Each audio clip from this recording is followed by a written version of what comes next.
Good morning, Facebook.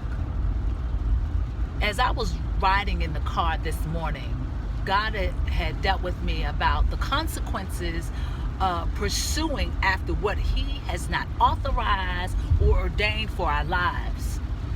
Many just can't accept God's no.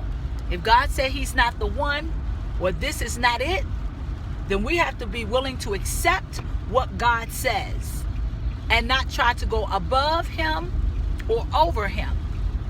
Some people just can't accept God's no, but understand that those that pursue after what God has not authorized, has not ordained, you will suffer great consequences and destruction will be your portion.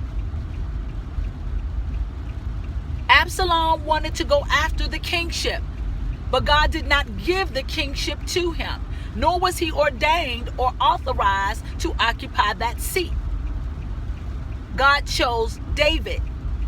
We have to know our position in God, what He wants us to do, our purpose in God, and not try to pursue after what our flesh desires. Make sure that our flesh desires what God desires. Make sure that our heart craves after the Word of God and the will of God. Because if not, we will see that life can be very hard. That demonic warfare becomes even greater when we step out of the will of God and out of His Word.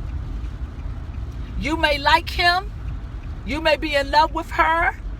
You may feel like this is it. But what does God say?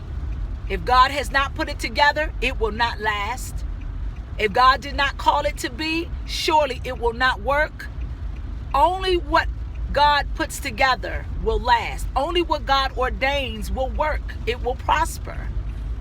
So God just told me to warn everyone today, make sure that what we pursue after is the will of God. Make sure that what we are going after lines up with the Word of God.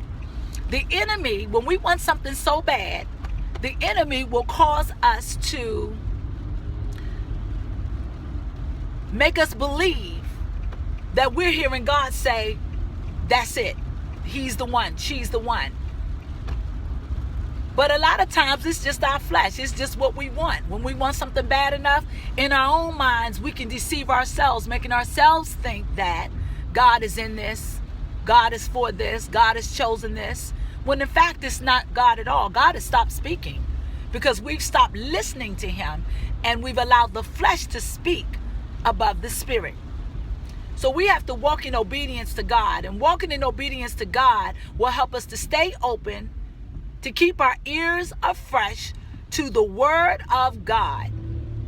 When we walk in rebellion and disobedience, we can't hear God because flesh takes over then. And the flesh almost sounds like God, but it goes against the Word of God. It is contrary to the Word of God. So I pray that this word has blessed you on today. It has certainly blessed me on today. I don't want anything that God does not want for my life. And when we get to that place that we're willing to sacrifice and give up, turn back from anything that is against God's will, anything that is contrary to His Word, we're in a right and a good position with God. It's when we want to fight His will to obtain our will that we fail and that we mess up. So I pray again that each and every one of us will have an obedient spirit, a submissive spirit unto the will of God, that we will not allow our flesh to lead us to destruction because of lust and because of things that we want. If God is saying in this season, wait, wait. Don't let flesh cause us to step outside of the will of God and then want to convince everybody that it's God when really it was us. God bless each and every one of you.